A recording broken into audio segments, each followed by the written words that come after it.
Dando continuidade à nossa reflexão, nós vamos agora continuar essa reflexão sobre o texto, né, que era usado na época de Jesus.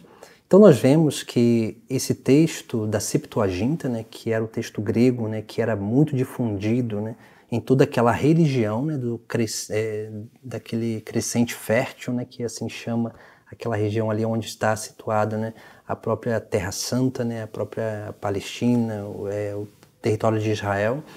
Então nós vemos, né, que já falamos isso na nossa última reflexão, né, que os judeus usavam a Septuaginta, né, essa tradução dos 70, o texto que foi traduzido do hebraico para o grego. Também, né, no Novo Testamento, como já havia dito, né, está cheio de citações, pequenas citações ou menções do texto da Septuaginta.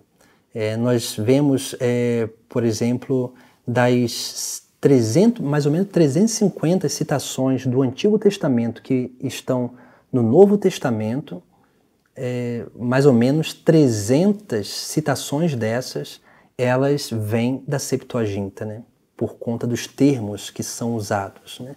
Então isso é interessante e é muito relevante, né? Porque mostra também que os cristãos, né? Aquela primeira comunidade ali, né? Era comum se ler, se escutar, se ensinar sobre o texto da Septuaginta na sinagoga, né? Também. Então nós vemos aí justamente essa própria realidade que é muito relevante e que nos leva, né, a entender que a igreja, quando declarou esse texto inspirado, né, reconheceu como inspirado por Deus, naturalmente ela reconheceu que era inspirado justamente por quê? Porque a primeira comunidade apostólica, eles usaram esse texto, né, e reconheciam como texto inspirado, né? Então, a partir da tradição, nós reconhecemos, né? A igreja ela vai reconhecer, né? Por isso que no Concílio de Trento, né? Olha, que demorou muito tempo, né? Mas como a gente viu lá no Concílio de Hipona e Cartago, que é no século IV e século V, que já era ali, né? Já era nesses concílios já era declarada, podemos dizer assim, uma lista, né, dos textos, né, tanto do Antigo Testamento quanto do Novo Testamento. Já existia um consenso, né, universal da igreja sobre esses textos. Nós vamos ver justamente que posteriormente, né, vai ser necessário declarar como canônico, né, e ali, né, claro, a gente pode dizer, né, declarar dogmaticamente, né, podemos dizer assim, né, como textos inspirados, esses textos que nós usamos por conta, né, lá da revolta protestante, onde eles vão, né, Lutero ele vai tirar, né, vai assumir, né, o cânon de Jâmnia, que era o cânon que foi instituído por volta do ano 90 até o ano 105, mais ou menos, ali, né? Então eles vão assumir esse cânon e Lutero ele vai assumir o cânon judaico também. Mas nós vemos, né, que esse texto ele foi usado pelos antigos, né, pela comunidade nascente, né? Por isso que nós vemos ali, por exemplo, né, Jesus nas tentações do deserto, no versículo 4, né, existe uma menção à tradução dos 70. Porque ali, né, na tradução dos 70, se nós pegarmos o texto de São Mateus, nós vamos ver lá que Mateus ele relata, né, as palavras de Jesus Cristo, né? Então ali existem, nas tentações do deserto, existem algumas citações do texto antigo. E ali, quando Mateus, né, ele coloca lá, né, ele respondeu, está escrito, não se vive somente de pão, mas de toda palavra que sai da boca de Deus, né? Então, quando Mateus aqui ele coloca da boca de Deus, né, isso está vinculado à tradução dos 70, né? Por quê? Porque na tradução, né, hebraica, lá não vai estar na boca de Deus, né? O texto, né? Que é uma citação do texto do Deuteronômio, vai estar ali da boca do Senhor. Então existe uma questão de termos, né? Existe uma questão de termos entre a Bíblia hebraica e a Bíblia grega, né? Então a Bíblia grega ela vai tentando equiparar alguns termos, né, que expressam aquele conceito para que aquele texto ele possa ser transmitido na sua ortodoxidade, na sua ortodoxia. Então, naturalmente, esse texto, né, do Evangelho de São Mateus, ele tem uma influência da Bíblia dos 70, né? Também nós temos aí, né, por exemplo, um outro texto,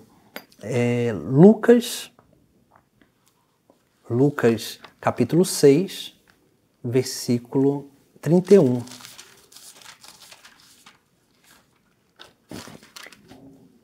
Versículo 31, que vai dizer assim, né?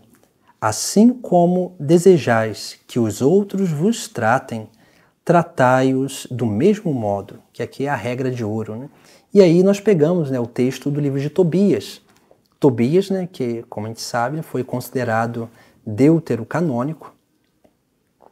Então, Tobias ele traz um ensinamento muito semelhante, né? Capítulo 4 do livro de Tobias, versículo 15. E vai estar escrito lá assim, ó, assim o que não gostas, não o faças a ninguém. Então, assim, o ensinamento é muito, muito parecido, né? Ou seja, né, Tobias ele traz o não, né, que é como se fosse uma forma negativa, e Jesus ele traz uma forma positiva, né? Então nós vemos aí uma sincronia, né, entre esses textos, né? O próprio texto de Tobias, quando vai dizer ali, né, sobre as obras de misericórdia, né, que Tobias ali realizava, né, enterrando os mortos, né, assistindo aos necessitados e tudo, nós vamos ver isso na parábola, né, que Jesus Cristo diz, né, estive nu e me vestisse, estive com fome, me deste de comer, estive com sede, me deste de beber. Então, ele vai falar, né, sobre essas coisas, né, que são ensinamentos que estão no livro de Tobias, né. Depois também, né, nós temos aí capítulo 11 do Evangelho de São Marcos, onde também nós temos um ensinamento bem interessante, onde ali, né, Jesus Cristo ele faz uma citação do livro do Eclesiástico, ali no capítulo 11, versículo 25, né? 11, 25. Diz assim, né? E quando estiverdes de pé para a oração, se tendes alguma coisa contra alguém, perdoai, para que vosso Pai que está nos céus também perdoe os vossos pecados. Então, Marcos, capítulo 11, versículo 25. Depois, livro do Eclesiástico, capítulo 28. 28, versículo 2. Perdoa ao próximo que te prejudicou. Assim, quando orardes, teus pecados serão perdoados. Então veja que são ensinamentos muito parecidos, né?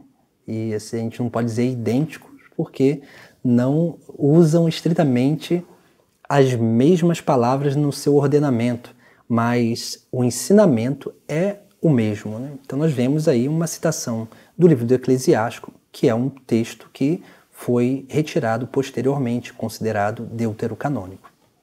Depois também, né, nós temos aí alguns, né, fortes indicativos, né, também, né, do livro do Eclesiástico, capítulo 11, onde lá é feita uma menção, né,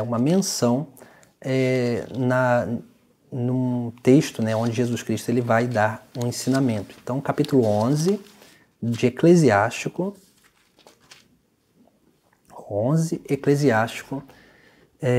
versículo 18 e 19. A quem se enriqueça por avareza,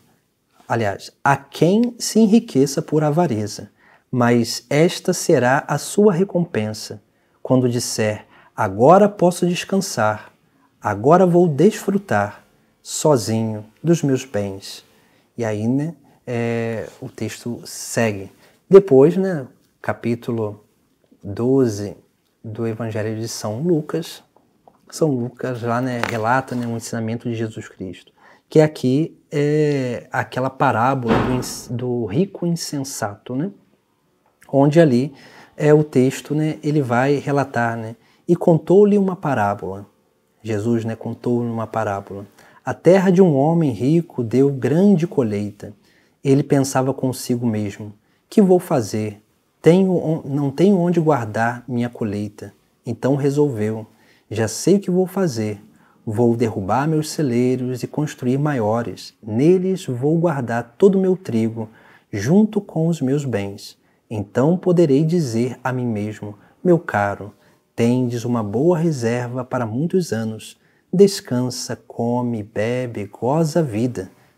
Mas Deus lhe disse: tolo, ainda nesta noite tua vida te será tirada. Então veja que é uma alusão, né, que nós encontramos aqui ao texto do livro do Eclesiástico. Assim como muitas outras passagens nós encontramos, né, nessa relação, né, de alusões ou citações dentro do texto, né? Por isso que os estudiosos eles sempre tentam, né, ir, né, reconhecendo, né, essa unidade entre o texto do Novo e o texto do Antigo Testamento, né?